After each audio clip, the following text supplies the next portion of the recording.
నమస్తే, నేను మీ కుప్ప పద్మిని. ఇన్నాళ్ళు మీ సపోర్ట్‌ని నాకు అందిస్తూ, మీ ప్రేమని నాకు అందిస్తున్న ప్రతి ఒక్కరికి కృతజ్ఞతలు. ఇప్పుడు చూడబోతున్న ఈ వీడియో కూడా ఖచ్చితంగా మీకు ఉపయోగపడుతుంది. లైక్, షేర్ అండ్ సబ్స్క్రైబ్ చేసి మీ ఇష్టాన్ని అలాగే మీ సపోర్ట్‌ని నాకు అందించండి. అలాగే ఈ వీడియో పట్ల మీ అభిప్రాయాన్ని కామెంట్ సెక్షన్‌లో కామెంట్ చేసి నాకు తెలియజేయండి. నమస్తే, వెల్కమ్ టు అవర్ ఛానల్. నేను పద్మిని. ప్రస్తుతం మనతో పాటు వేదిక్ ఆస్ట్రాలజర్ అవినాష్ దాస్ ఉన్నారు. మాట్లాడదాం. అవినాష్ గారు నమస్తే అండి. నమస్తే అండి. ఓం నమో వెంకటేశాయ, ఓం నమ శివాయ. ఎవ్రీ 30 years కి మీరు బోర్డు మీద మెన్షన్ చేసినట్టుగానే డెఫినెట్ గా మార్పు ఉంటుంది. 30 years ఒక సైకిల్ లాగా కన్సిడర్ చేస్తూ ఉంటారు. శని కూడా మారబోతున్నాడు డెఫినెట్ గా 2027 లో రాసినట్టుగానే మేష రాశిలోకి వెళ్తారు శని. అయితే మీరు పక్కన కంట్రీస్ కూడా వేశారు. ఏంటి దీని అర్థం ఏంటి? మరి ఇప్పుడు నెక్స్ట్ 2027 తర్వాత ఎలా ఉండబోతుంది యావత్ ప్రపంచం అనేది ఒక్కసారి చెప్పండి. ఓకే, ఫస్ట్ 67 to 97 ఒక జనరేషన్. 67 to 97 మన పేరెంట్స్ జనరేషన్. 97 to 27 ఇప్పుడు జనరేషన్. 27 to 57 ఇంకో జనరేషన్. ఇప్పుడు చెప్తా, మన పేరెంట్స్ జనరేషన్ చెప్తా. అప్పుడు ఏం జరిగేదంటే, గవర్నమెంట్ జాబ్ ఉందా లేదా అబ్బాయికి, అదే మేజర్ పాయింట్ ఆ రోజుల్లో. అదే గవర్నమెంట్ జాబ్ ఉందా లేదా. సరే, ఫస్ట్ ఆప్షన్. సెకండ్ ఆప్షన్ ఏంది? వ్యాపారం ఉందా, కొబ్బరికాయల షాప్ ఉందా, సైకిల్ షాప్ ఉందా, ఈ రకంగా మాట్లాడేవాళ్ళు. అంటే వ్యాపారం ఉంటే ఏ వ్యాపారం చేసేవాడు, ఏదో ఒక వ్యాపారం ఉండాలి, ఒక షాప్ ఉండాలి.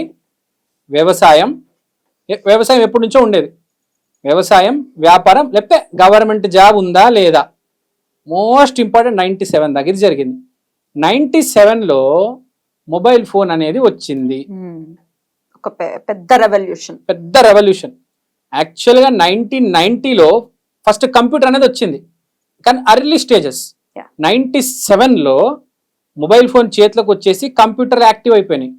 97లో సాఫ్ట్వేర్ స్టార్ట్ అయిపోయింది. అప్పుడు నుంచి ఇప్పుడు దాకా సాఫ్ట్వేర్ నడుస్తూనే ఉంది. కానీ మీరు ఒక విషయం గమనించండి, ఆ గవర్నమెంట్ జాబ్ ఫస్ట్ జనరేషన్ది ఇవాళ సెకండ్ జనరేషన్లో కూడా వాల్యూ ఉంది. గవర్నమెంట్ జాబ్కి వాల్యూ ఉంది. ఇప్పుడు సెకండ్ జనరేషన్కు ఉన్న సాఫ్ట్వేర్ జాబు రేపు థర్డ్ జనరేషన్లో కూడా ఉంటుంది. కానీ డిఫరెన్స్ ఏంటంటే, ఆ రోజులు ఉన్న గవర్నమెంట్ జాబులు ఇవాళ కూడా అన్నీ ఉన్నాయి. పెద్దగా ఏం పెరగలేదు. గవర్నమెంట్ జాబ్స్ అన్నీ గవర్నమెంట్ జాబ్స్ ఉన్నాయి. అదే సెక్రటరేట్ ఉంది. సాఫ్ట్వేర్ జాబ్స్ కూడా ఇప్పుడు శని 2027లో మేషంలో వెళ్ళిన తర్వాత ఆ సాఫ్ట్వేర్ జాబ్స్ అనేవి అక్కడికి ఆగిపోతాయి. ఫ్రెషర్స్కి కొత్త అవకాశాలు ఉండవు. ఉన్న జాబ్స్ సేఫ్, ఎవరి జాబ్స్ వెళ్ళవు. అదైతే నేను మీకు గ్యారంటీ ఇవ్వలేదు. ఎందుకంటే ఫస్ట్ జనరేషన్లో చూసాం, గవర్నమెంట్ జాబ్స్ ఇవాళకి ఉన్నాయి వాళ్ళవి. ఇవాళ కూడా మన పేరెంట్స్ అదే జాబ్లో ఉన్నారు. సో సాఫ్ట్వేర్ ఇంజనీర్స్ కూడా ఇప్పుడు ఆల్రెడీ ఎవరైతే చేస్తున్నారో వాళ్ళకి ఏం ప్రాబ్లం ఉండదు, వాళ్ళు కంటిన్యూ అయిపోతారు. కానీ నెక్స్ట్ జనరేషన్కి జాబ్స్ లేవు. AI ఆల్రెడీ దాని ఇంపాక్ట్ స్టార్ట్ చేసింది. సో 2027కి దాని బేస్మెంట్ వేసుకుంది ఆల్రెడీ. AI అని కాదు, అవసరం ఉన్న టెక్నాలజీ వచ్చేసింది. ఆర్టిఫిషియల్ ఇంటెలిజెన్స్ ఉంది కదా, ఆర్టిఫిషియల్ ఇంటెలిజెన్స్ కూడా వచ్చేసింది. మనుషులు కూడా సరిపడ్డారు, ఇంకా అవసరం లేదు. టెక్నాలజీ అయిపోయింది. మీరు చూడండి, రావాల్సిన ఫేస్బుక్, ఇన్స్టాగ్రామ్, ట్విట్టర్ అన్ని యాప్లు ఇప్పుడు కొత్తగా ఏ యాప్ వచ్చినా వర్కౌట్ అవ్వదు. అది ఒక బేస్కి వచ్చేసింది, సాచ్యురేషన్ పాయింట్కి వచ్చేసింది. సో 2027 తర్వాత కొత్త రెవల్యూషన్ మొదలవుతుంది. ఇక్కడ డైవర్సిటీ అనేది జరుగుతుంది. డైవర్సిటీ అంటే, ఇప్పుడు చెప్పుల షాప్ ఉంది. ఒకప్పుడు 5 బ్రాండ్లు అండి, బాటా, లొట్టో, అంతే 2, 3 అంతే. ఇప్పుడు ఎన్ని బ్రాండ్స్ ఉన్నాయండి? 10, 20, 10, 20, 30, 40, 50. ఫ్యూచర్లో ఏంటంటే అసలు మీకు వేల కొద్ది బ్రాండ్స్ వచ్చేస్తాయి. అసలు జరిగేది ఏంటంటే, ఒక కాలనీలో 3, 4 షూస్ తయారు చేస్తారు. అంటే మీ ఇంటి పక్కనే చౌక ధరలో మంచి షూస్ దొరుకుతాయి. మీరు ఇంకా షాప్కి వెళ్ళి వేరే పెద్ద పెద్ద బ్రాండ్స్ కొనక్కర్లే. జాబ్స్ తగ్గిపోవడం వల్ల స్వయం కృషి బిజినెస్ అనేది బాగా అభివృద్ధిలోకి వస్తుంది. ఇప్పుడు షూస్ అనేది మనం చూస్తే, ఒకప్పుడు ఒక సెంటర్కి వెళ్ళి కొనేవాళ్ళం బట్టలు, షూజు. రేపు అలా ఉండదు. ఇంటింటికి షూస్ తయారు చేస్తారు, ఇంటింటికి బట్టలు తయారు చేస్తారు. టెక్నాలజీ అనేది బాగా ఎక్కువైపోయింది కాబట్టి చీరలు కూడా ఇప్పుడు చూస్తున్నాం మనం. చీరలు ఎలా అమ్ముతున్నారు లేడీస్, అలా రేపు షూస్ కూడా ఇంట్లో తయారు చేసి అమ్ముతారు. అవునా? అవును. ఫోన్స్ ఉన్నాయి. మీరు ఫోన్స్, బ్రాండెడ్ ఫోన్స్ కొనక్కర్లేదు. ఇప్పుడు మీరు చైనా పోతే ఒకడొకడు ఒక్కొక్క ఫోన్ వాడుతూ ఉంటాడు. వాడి ఇంట్లో తయారు చేసుకుంటాడు వాడు ఫోను. చిప్పులు వాడేసి. వాడికి కొత్త ఫోన్ అక్కర్లేదు, వాడు సిమ్ కార్డ్ కొనుక్కుంటాడు అంతే, వాడి ఫోన్ మాందే. సేమ్ రేపు ఇలానే ఫోన్లు మన లోకల్ బ్రాండెడ్ హైదరాబాద్ నుంచి ఒక 50-100 బ్రాండ్లు వచ్చేస్తాయి మీరు చూడండి 27 కల్లా. ఫోన్ల బ్రాండ్లు బిజినెస్లు అంటే డైవర్సిటీ ఎక్కువ, మార్కెట్ బాగా డైవర్సిఫై అయిపోతుంది. ఒక 4-5 బ్రాండ్లు ఉన్నాయండి, ఐఫోన్, శాంసంగ్. రేపు ఇలా అలా కాదు, అరే వాడు దిల్సుఖ్ నగర్ సందులో ఉంటాడు చూడాడు, బాగా తయారు చేస్తాడు రా ఇది బ్రాండా. అప్పుడు అందరు దిల్సుఖ్ నగర్కి వెళ్ళి అక్కడ ఆ ఫోన్ కొనుక్కొస్తారు. అంటే బిజినెస్ అనేది బాగా విస్తరించబోతుంది. బిజినెస్ ఒకటి, ఒకటి. రైతుకి డాక్టర్కి ఎప్పటికీ ప్రాబ్లం రాదు. మెయిన్ ఏంటంటే రాకూడదు కూడా, కరెక్ట్. సో బిజినెస్ మెయిన్ గా జరిగేది ఏంటంటే బిజినెస్ అనేది పెరుగుతుంది. మనం ఇప్పుడే చూస్తున్నాము, పల్లీలు అమ్మేవాడు, ఆమ్లెట్ అమ్మేవాడు, రోడ్డు మీద ఇడ్లీ దోశ అమ్మేవాడు తెగ సంపాదిస్తున్నారు. నిన్న కుమారి ఆంటీ అని న్యూస్ ఛానల్లో చూసాము, ఆమె రోజుకి ₹1,00,000 సంపాదిస్తుందంట. కుమారి ఆంటీ వారు రోజుకి ₹1,00,000 సంపాదిస్తున్నారు. కుమారి ఆంటీ వాళ్ళు. పల్లీలు అమ్మేవాడు రోజుకి 3,000 సంపాదిస్తున్నాడు. అంటే ఇప్పుడు మార్పు, రేట్లన్నీ మారిపోతాయి మీకు. ఇప్పుడు జెమ్ స్టోన్ కావచ్చు, ఆస్ట్రాలజీ కావచ్చు, వాస్తు కావచ్చు, మొత్తం ప్రతి దాని రేటు మారబోతుంది. 2027కి ఫస్ట్ ఫుడ్ రేట్ పెరగబడుతుంది. ఫుడ్ రేట్ పెరగబడుతుంది, అదైతే guarantee. Food rate already MSP government decide చేయబోతుంది. ఫార్మర్ కి కూడా, రైతుకు కూడా ప్రాఫిట్ వచ్చేటట్టు రేట్లు పెరగబోతున్నాయి. ఫార్మర్ కి డబ్బులు వస్తే మంచి పరిణామమే. ఇప్పుడు కందిపప్పు, పెసరపప్పు, మినపప్పు 100-150 ఉంది. రేపు ఫ్రాంక్ గా చెప్తున్నా 250 కూడా వెళ్ళొచ్చు, 300 కూడా వెళ్ళొచ్చు. 2027లో ఏం జరుగుతుందంటే ఫుడ్ రేట్ పెరుగుతుంది. ఈ బట్టలు కావచ్చు, ఫోన్ కావచ్చు, ఈ రేట్లన్నీ మారిపోతాయి. ఫ్రాంక్ గా చెప్పాలంటే తగ్గిపోతాయి. ఎక్కువ మంది సప్లై చేస్తున్నారు కాబట్టి కాంపిటీషన్ పెరిగి రేట్లు పడిపోతాయి. ఇప్పుడు మనం ఆల్రెడీ చూసేవాళ్ళం, ఒకప్పుడు ఫోన్లు, ఇప్పుడు ఫోన్లు రేట్లు, ఇప్పుడు 5,000-10,000కే ఫోన్లు వస్తున్నాయి, మంచి ఫోన్లు వస్తున్నాయి. అప్పుడు చూస్తే 5,000కి పిచ్చి ఫోన్లు వచ్చాయి ఒకప్పుడు.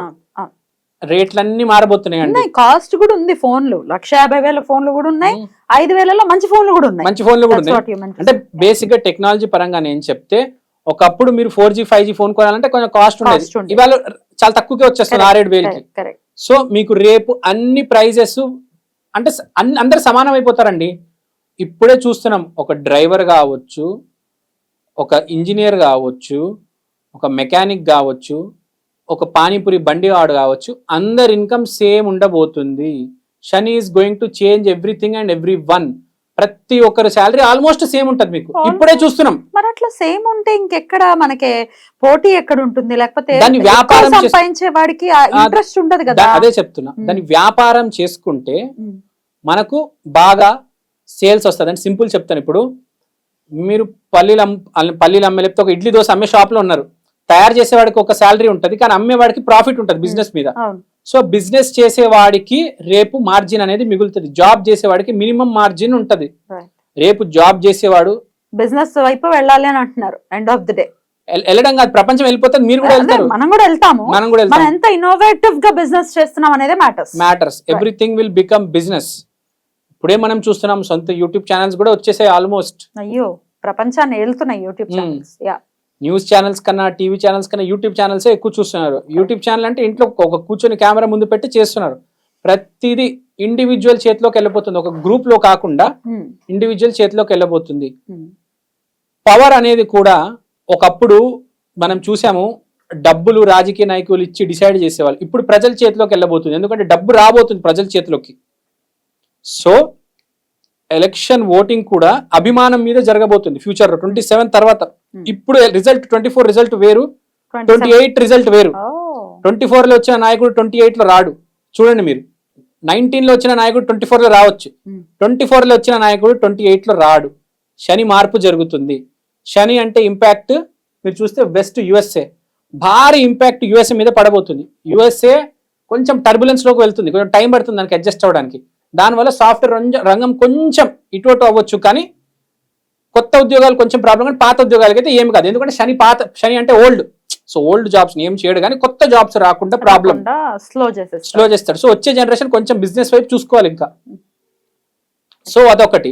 ఇంకా మనం మాట్లాడుకుంటే సన్ అంటే జపాన్, మర్క్యూరీ అంటే చైనా, కుజుడు అంటే బ్రాజిల్, జూపిటర్ అంటే టిబెట్, వీనస్ అంటే థైలాండ్, మూన్ అంటే రష్యా, రాహుకేతు అంటే అద్భుతమైన జీవితాలు ఆఫ్రికా, అంటార్టికా. ఏ గొడవ ఉండదు, హ్యాపీగా బతుకుతూ ఉంటారు, అన్నం తింటారు, నిద్రపోతారు, ఏ ప్రాబ్లం ఉండదు వాళ్ళకి. అంటార్టికాలో అసలు లైఫ్ ఉందా? ఉన్నారు 5,000 మంది ఉంటారు అంటార్టికాలో. ఓకే, ఆఫ్రికాలో ఇట్ ఇస్ టఫ్ నో. అన్నం తినడం, అన్నం దొరుకుతుంది, కష్టపడతారు, నిద్రపోతారు, అంత ఇంకేం ఉండదు. చాలా సింపుల్ ఉంటుంది లైఫ్. యాక్చువల్ ఈ లైఫ్ చాలా సింపుల్ గా ఉంటుంది, మిగతా అన్ని కష్టాలు యాక్చువల్ గా. వైరాగ్యం అంటే ఇదే కదా, వైరాగ్యం అంటే ఇదే కదా. ఇండియా ఎక్కడ ఉంది? ఇండియా మీరు జూపిటర్ వేసుకోవచ్చు అండి. మనం ఆల్రెడీ చెప్పాము, మన దేశము సనాతన ధర్మం బాగా బాగా పెరగబోతుంది, అద్భుతంగా సనాతన ధర్మం వెళ్ళబోతుంది. సో పెను మార్పు అనేది ఉండబోతుంది 2027 తర్వాత అని చెప్తారు. 2027 తర్వాత సింపుల్ గా చెప్పాలంటే రైతు. Wow, beautiful. Let's welcome. Right అండి, చాలా బ్యూటిఫుల్ గా ఎక్స్ప్లెయిన్ చేశారు. Thank you so much. నమస్తే.